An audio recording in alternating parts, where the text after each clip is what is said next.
توانائی دیتی ہے, پورا مضمون باندھا ہے. اعلیٰ حضرت کہتے بہروپیہ تھا, مداری, روپ بدل بدل کے دکھایا کرتا تھا, بادشاہوں سے انعام لیتا تھا. ایک دن اورنگزیب عالمگیر کے پاس آ گیا, کہنے لگا میں روپ بدلوں گا, اگر آپ پہچان نہ سکے تو میں انعام لوں گا. آپ نے فرمایا میں کوئی ایسے ویسا بادشاہ نہیں, کہا مجھے دھوکہ دینا مشکل ہے. کہا نہیں, میں روپ بدلوں گا. حضرت اورنگزیب عالمگیر بڑے نیک بادشاہ گزرے, بڑے پرہیزگار.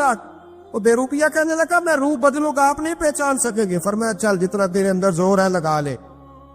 حضرت نے اعلان کیا کہ میں نے فوجی بھرتی کر دے, 2 ماہ کے بعد ٹیسٹ ہوگا. وہ 2 مہینے دوڑتا رہا, رنگ روپ بناتا رہا, آیا ٹیسٹ دینے, 2-3 سپاہیوں کا امتحان لیا. اس کی باری آئی تو 10 روپے دیے, کہنے لگے تیرے آنے جانے کا کرایہ میں نے تجھے پہچان لیا ہے.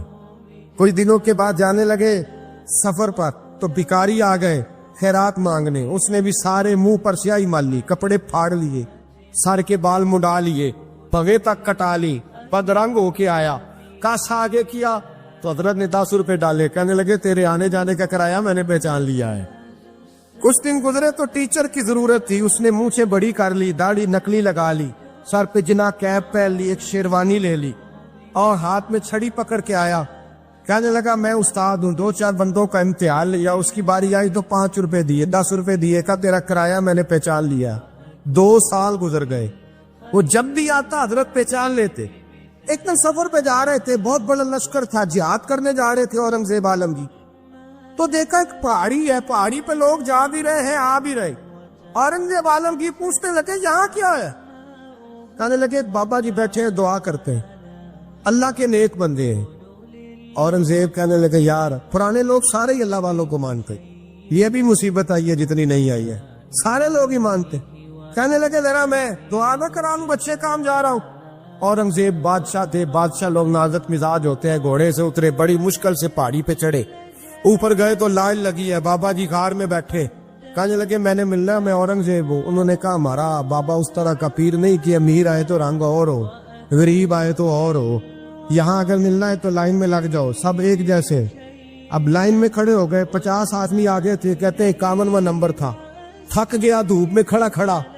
جب میں پہنچا غار کے دہانے تو میں نے بابا جی کے چہرے پہ نظر ڈالی تو بڑا نورانی چہرہ, بڑی خوبصورت لب و لہجہ. میں نے کہا میرے جیسا آدمی بھی پگڑی باندھ لے تو اچھا لگنے لگ جاتا ہے, بڑا خوبصورت انداز. کہتے ہیں میں ان کے پاس اتحیات کی حالت میں بیٹھ گیا. میں نے کہا حضور میں جا رہا ہوں جہاد کرنے, دعا کرنا. بزرگوں نے ہاتھ اٹھائے, اللہ اس کی مدد فرما, دین کو غلبہ عطا فرما, اسے دین کا سچا پکا سپاہی بنا. پھر تھپکی دی, 2-4 نصیحتیں نکال ڈالی. دیکھنا ظلم نہ کرنا, زیادتی نہ کرنا, جب تم جیت خر نہ کرنا, غرور نہ کرنا, نصیحتیں بھی کر دی. کہتے ہیں اب جب میں اٹھا تو 2-4 دینار بطور نذرانہ مسلح کے نیچے رکھے, اور الٹے قدم جب میں غار سے اترا انہوں نے رومال جاڑا روٹ کے کھڑے ہو گئے. کہنے لگے آج نہیں تو نے پہچانا, آج نہیں تو نے پہچانا, میرا انعام بنتا ہے, آج نہیں پہچانا, لا پیسے. اورنگزیب کہنے لگا یار تو نے حد کر دی, کہاں چڑھا کہاں کھڑا رہا, دھوپ میں تھک گیا, کمال کر دی بھائی تو نے. پتا تو کیا لے گا, جلدی بتا, وہ کتنے لوگ پیچھے دھوپ میں کھڑے ہیں, لشکر سارا کھڑا ہے, کیا لے گا؟ اس نے کہا سب سے قیمتی ہیرے وہ ہے جو تیرے سر کے تاج میں لگے ہوئے, مجھے تیرا تاج چاہیے. او بھائیو سننا اور یاد رکھنا, میرے اعلیٰ حضرت کہتے ہیں بادشاہ نے سر کے اوپر سے تاج اتارا, بہروپیے کے قدموں میں رکھا اور کہنے لگے یہ لے, اور یہ تو تیرا مانگنے پر میں نے دیا ہے نا, میں واپس آتا ہوں تو آنا میں اپنی مرضی سے بھی تجھے دوں گا. تو نے اورنگزیب جیسے بندے کو دھوکہ دیا, آنا میں اس وقت بھی دوں گا. وہ دیکھ کر بس بات ختم ہو گئی, حد ہو گئی. دیکھ کر کہتے ہیں جب میں پلٹا نا واپس, بہروپیے نے آواز دی بادشاہ ٹھہر جا. تو میں نے پلٹ کے دیکھا تو کہنے لگے یہ اپنا تاج لے جا, اٹھا اور لے جا. میں نے کہا 2 سال بیت گئے تجھے محنت کرتے, آج قابو آیا تو لے جاؤ. کہنے لگا لے جا, مسئلہ سمجھ میں آ گیا. میں نے کہا مجھے بھی تو سمجھانا. کہتے ہیں وہ پھوٹ پھوٹ کے رویا, اس کی آنکھیں برس پڑی, سیلاب کی طرح آنسو بہہ نکلے, تڑپا. اور لوگ کہنے لگا بادشاہ میں نے جھوٹ موٹ رسول اللہ کی غلامی اختیار کی تھی, جھوٹ موٹ کی داڑھی, جھوٹ موٹ کی پگڑی, جھوٹ موٹ کا فقر, میں نے جھوٹ موٹ نبی پاک کا لباس پہنا ہے, تو تیرے جیسے بادشاہوں کے تاج میرے قدموں میں آ گئے ہیں.